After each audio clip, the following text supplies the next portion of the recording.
It's been a while since we talked about No Man's Sky, but of course the game has now reached status of infamy thanks to the missing content, or the content that is present but in a much more stripped down than was promised. And now we have some thoughts on that particular game from Shuhei Yoshida, who of course is the president of Sony's worldwide studios. And he has basically laid the blame at Hello Games' door for their pre-release PR strategy for building up unrealistic expectations. Of course, he's not only referencing the trailers and screenshots and other such things which are a bit misleading, but also the more infamous comments from the development chief Sean Murray, who promised various things such as multiplayer mechanics, complexity of combat and trading systems, which are either not in the game at all or are in a much more stripped down state than was promised.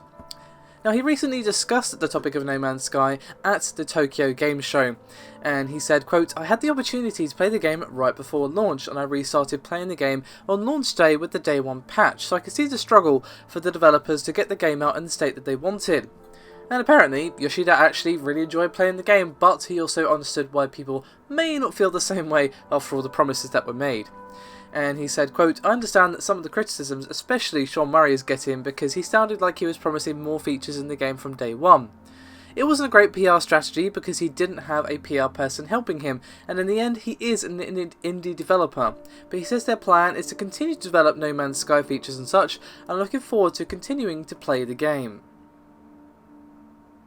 Now, of course, while No Man's Sky was the developer of the game and the publisher of the PS4 digital and PC versions, Sony was the publisher and distributor of the Blu-ray disc version of the game, so there is definitely some argument that Sony has some share of its responsibility here, as well as, of course, potential damage to the brand because of the notoriety of No Man's Sky and the huge backlash since the game's launch.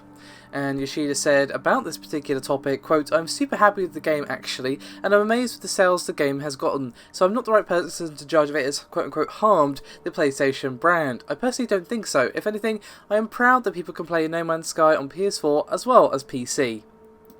Now, to be honest, it probably hasn't harmed the Sony brand all that much, to be honest, because while they were definitely part of making the game bigger, you know, they were part of the sort of bandwagon per se, it is mostly Hello Games and Sean Murray, of course, and the various comments he made that are the most damaging. Because, yeah, the trailers and the screenshots that were on Steam were misleading, but of course, the huge Reddit thread that lists all the things that are missing or stripped down mostly reference comments made by Sean Murray or other people at Hello Games. And, you know, obviously they've learned from this, and I hope they can bounce back, and I hope the next game they give us after they've finished improving No Man's Sky is better in terms of the PR and the actual general reception to the game. You know, I don't wish Hello Games any ill will. I just really hope they've learned from this experience, and perhaps Sean Murray needs to calm down with his inner Molyneux, is all I'm saying.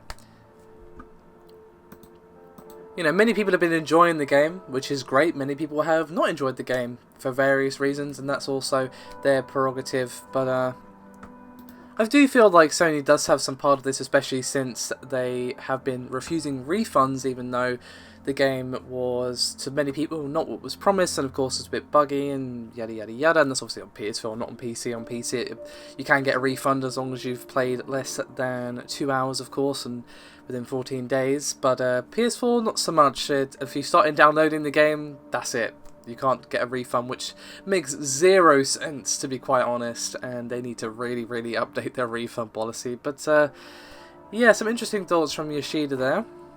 But I'd love to hear some thoughts and opinions from you guys. As always, great to hear from you, and I'll see you next time.